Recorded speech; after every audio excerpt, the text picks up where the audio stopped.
Are the Warriors cooked? This is the question that everyone's asking right now because obviously they've not been playing well. And for a lot of us here on Wednesday morning, we watched Draymond Green lose his mind again last night and just take a wild swing and connect with the face of Yusuf Nurkic. He's probably going to miss a few games. I mean, he was suspended for 5 games already this season. He's been ejected from 20% of the games that he's played in this season. And we can't even use the Steph's not playing excuse for him because Steph was out there. They had a chance to win this game when Draymond was ejected.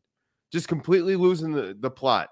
So, guys, beyond just Draymond Green maybe being cooked as a person that you can trust on the basketball court, are the Warriors just cooked? Is this it? Is it over?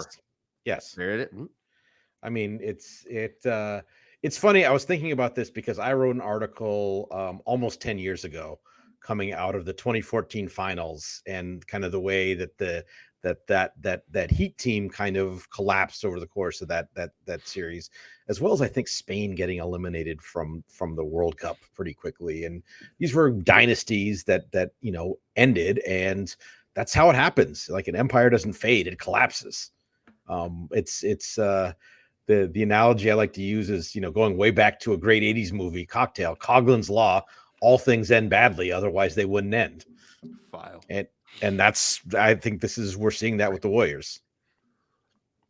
It's absolutely disastrous, and there's a lot of different reasons to go through it. But I think the obvious and most glaring one is, is Draymond okay?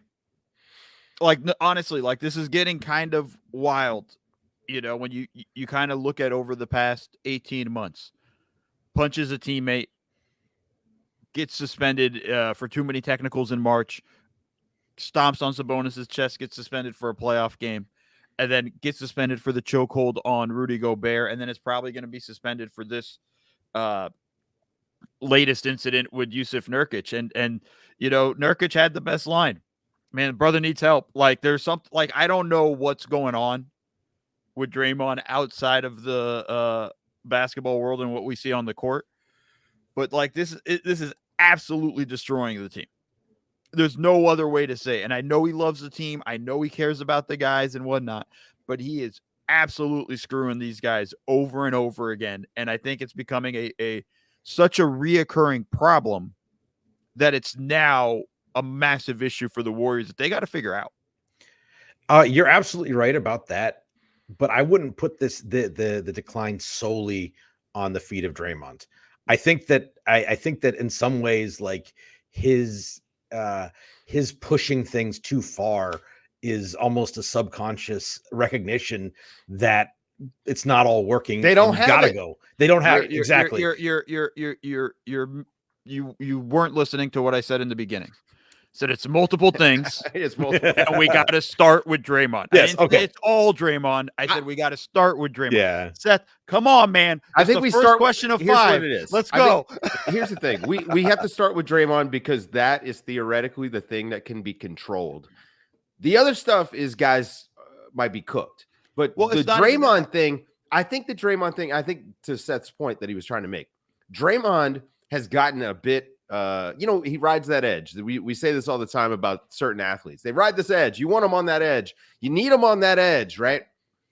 The problem is he is falling over the edge because that edge doesn't get it done for the rest of the guys enough. Klay Thompson's not good enough for Draymond to be able to inspire him. And now it's just out of control. I mean, it is just over the top.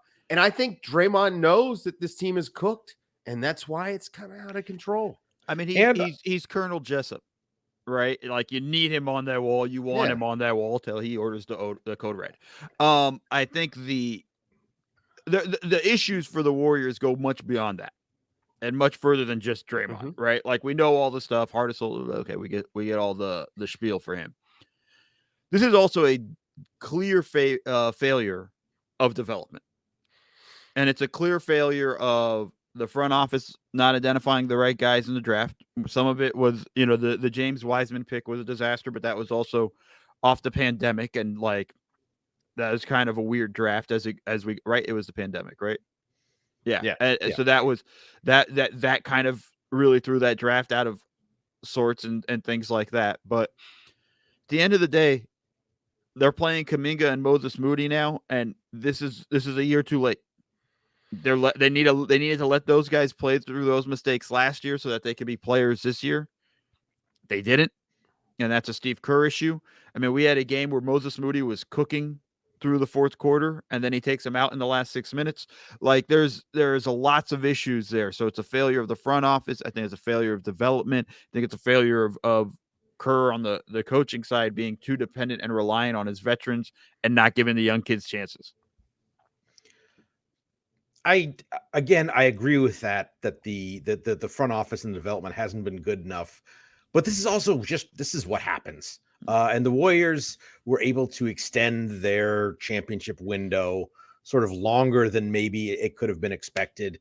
First with the being able Kevin Durant dropping into their lap, and then with Andrew Wiggins is what's looking now like a pretty outliery season after they were able to acquire him in a pick.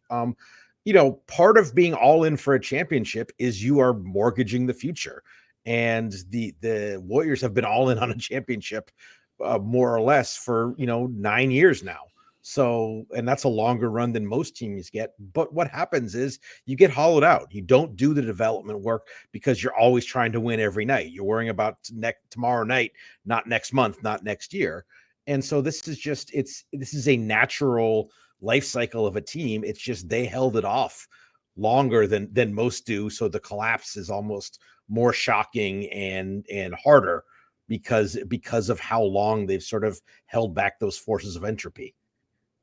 Well, yeah, they also they haven't been able to fill out their bench. The depth is just not there. So like on the nights where Clay doesn't have it going, you don't have somebody who can help you out off the bench, really. I mean, it just doesn't exist. And so Clay looks cooked, just straight up cooked. And it's hard to tell if it's just that or if it's because Wiggins has been so ineffective or because those two guys are also hampered with having to play offense with Draymond and Kevon Looney. I mean, there are structural issues with the team also. It's a little bit of age, it's a little bit of depth, but it's also just, does this roster even work now with everyone having taken like a half a step back? Looney is not falling off a cliff, but this isn't Looney from 2 years ago. Last year, yeah.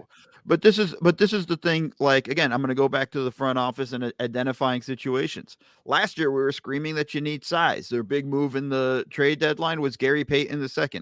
Somebody remind me, how tall is he? Not, but he plays big. Okay, he plays big, but he's not a big. Yeah, and they need a big body, and I think that's those things that matter for them, and I think that's part of the issue there. It's the combination of all of those things. And Seth, you're right. Like, yeah, empires fall. This is how it looks when they fall, and it's usually kind of a massive collapse with all of those things. I just think the way they could have extended this a little bit longer. They had opportunities there. I mean, we can talk about the draft mistakes, like who was it over Franz Wagner? Kuminga, was that who they picked over Wagner? Yeah. That looks terrible. I don't think LaMelo Ball helps this team because, I mean, his defense and the way he wants to play would probably get him punched by Draymond. But like, the Wiseman pick was a massive bust for them and a massive mistake for them. And they try to do the two timelines and not fully understanding how to do it and having an actual set plan for it and being committed to it.